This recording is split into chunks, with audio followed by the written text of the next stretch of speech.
Your teenager went silent on you. Not gradually, not slowly. One day, they just stopped. The kid who used to narrate every single thing that happened at school, who talked through dinner, who knocked on your door at 10 at night just to tell you something random they remembered. That kid disappeared. And in their place, you got one-word answers, a closed bedroom door, and the particular kind of quiet that makes a house feel empty even when everyone is inside it.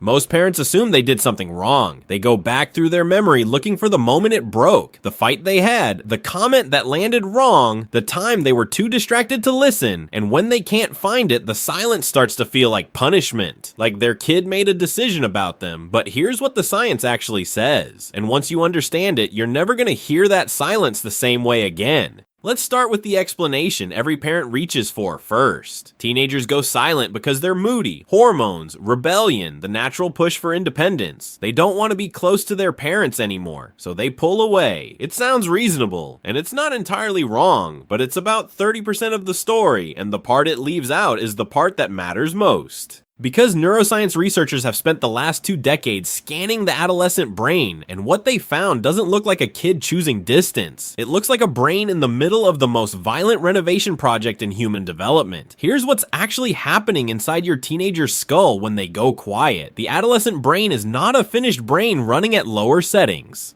It is structurally different from an adult brain in ways that are measurable on an MRI scanner. The prefrontal cortex, the part of the brain responsible for rational thought, emotional regulation, and the ability to put complex feelings into words, doesn't fully mature until around age 25. In a 14-year-old, it is literally under construction. Meanwhile, the amygdala, the brain's emotional alarm system, the part that generates fear, anger, shame, and overwhelm, is fully operational and running at full volume. Researchers at Tufts University School of Medicine describe it plainly. Everything feels more in adolescence. Not metaphorically, neurologically, the emotional signal is louder, and the system designed to process and regulate that signal hasn't finished being built yet. Laurence Steinberg, one of the world's leading researchers on adolescent development, put it like this: it's like having a powerful engine running at full throttle before the braking system is fully installed. The drive is real. The power is real. What's still being wired is the ability to control it. Your teenager isn't quiet because they feel nothing. They're quiet because they feel everything, and they don't yet have the hardware to translate that into language. The signal is real. The volume is real. What's missing is the circuit that converts all of that into words you can hear. But here's where it gets more specific, because silence isn't just about feeling a lot, it's about what the brain does when the feeling gets too big. Researchers call it emotional flooding. It's the moment when the amygdala becomes so activated that it effectively overwhelms the prefrontal cortex, the thinking, language-producing, socially functional part of the brain. When this happens, the ability to reason, to articulate, to choose words carefully, all of it goes offline, not as a figure of speech, as a neurological event. And here's what makes this so important for parents to understand. Emotional flooding in adolescence doesn't look like an adult in crisis. It doesn't always look dramatic. In teenagers, it often looks exactly like the behavior you've been watching. Flat affect, withdrawal, monosyllabic answers, a door closing. What you're reading as distance is frequently a brain that has hit its processing limit and shut down the outputs to protect itself. Your teenager isn't shutting you out. Their brain is shutting down the parts it can't run right now. Now I need to tell you about a study that changed how researchers understood this entirely. It came out of UCLA, and it was led by a psychologist named Matthew Lieberman. Published in the journal Psychological Science in 2007, it's considered one of the most important findings in the neuroscience of emotion. The researchers put participants inside an fMRI scanner and showed them images designed to trigger a strong emotional response. In one condition, participants just looked at the image. In the other condition, they were asked to do one additional thing: name what they were feeling. Just that, one word. What happened next stopped researchers cold. The moment participants labeled the emotion, the moment they found the word for what they were feeling, the amygdala activity dropped measurably, the alarm system quieted, and a region in the prefrontal cortex activated in its place. Lieberman described it this way: putting feelings into words works like hitting the brake when you see a yellow light. It slows the emotional response down. Naming the feeling literally changes the brain's response to it. Here's what that means for your silent teenager. When they can't find the words, the emotional flooding doesn't resolve. The amygdala stays activated. The system stays overwhelmed. The silence isn't the problem. The silence is the symptom of a brain that is stuck in a loop it doesn't yet have the tools to break. And the harder you push for language from the outside, the more impossible language becomes from the inside. They are not choosing to keep their world from you.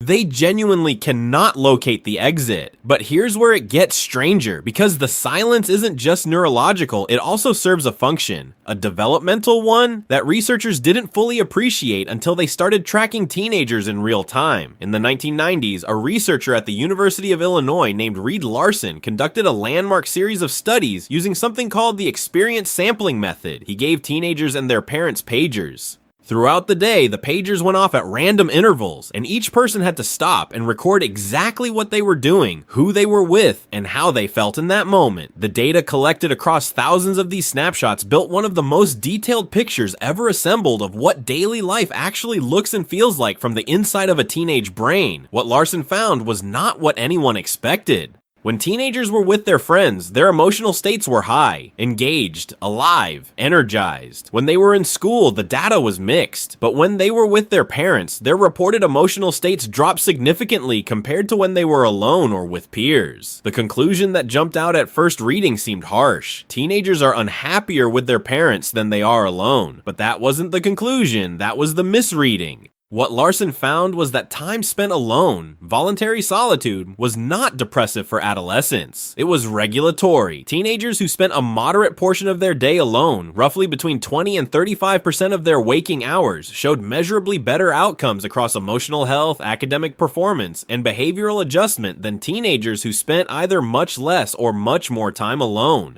And critically, the solitude had a positive after effect on emotional state. After periods of time alone, adolescents came back into social situations in measurably better emotional states than before they withdrew. This is not a quirk of one study. Larson replicated the finding across different populations, different countries, different decades of data. The pattern was consistent enough that he drew a conclusion that most parenting culture still hasn't caught up with. Solitude in adolescence is not a symptom of something going wrong. It is within a normal range a developmental tool, a mechanism the adolescent brain uses to do something it cannot do in the middle of a conversation, a dinner table, a request to talk about their day. It resets. The bedroom with the door closed isn't a retreat from your relationship. For a brain running this hot with this much emotional volume and this little regulatory capacity, that room is a pressure valve. It is the place where the nervous system comes back down to a level the rest of the brain can actually work with. Your teenager isn't hiding from you in there. They are maintaining the ability to be a person who can eventually come back out and be with you, and they are doing it in the room down the hall.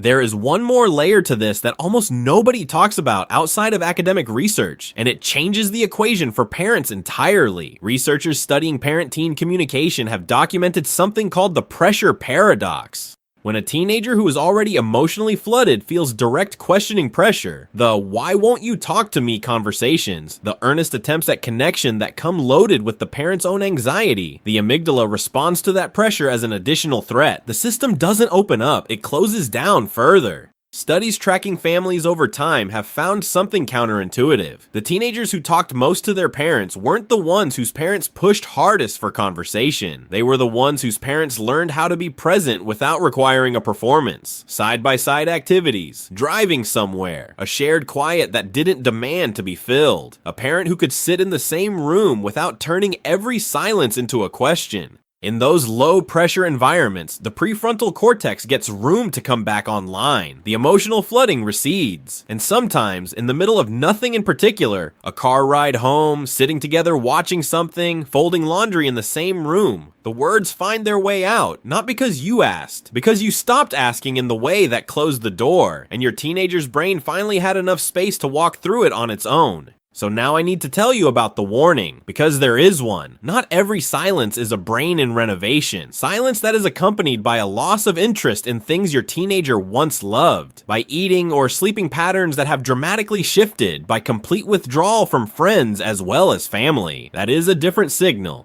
Developmental researchers are clear on this. There is a difference between a teenager who is hard to reach and a teenager who has gone somewhere unreachable. The brain's plasticity in adolescence means that early identification still changes outcomes in ways that waiting cannot. If the silence feels less like a door and more like a wall, trust that instinct. You have been reading your child longer than any researcher has. Your nervous system knows the difference. But for most parents, watching a teenager disappear behind a closed door at the end of the day, now what's on the other side of that door is not a kid who stopped loving you. It's a brain doing the hardest developmental work of a lifetime, running too hot and too loud to talk right now, managing the only way it currently knows how to manage. The silence isn't an answer. It's the sound of a renovation in progress. And your job isn't to break it open. Your job is to be the person they find on the other side when they finally come back through. If this changed how you hear the quiet in your house, subscribe and leave a comment below. Tell me, what did you think the silence meant before you watched this? Because whatever you thought, now you know what's actually happening. And if you want to understand why teenagers push back hardest against the parents who love them most, that's the next video. The science behind it is going to surprise you.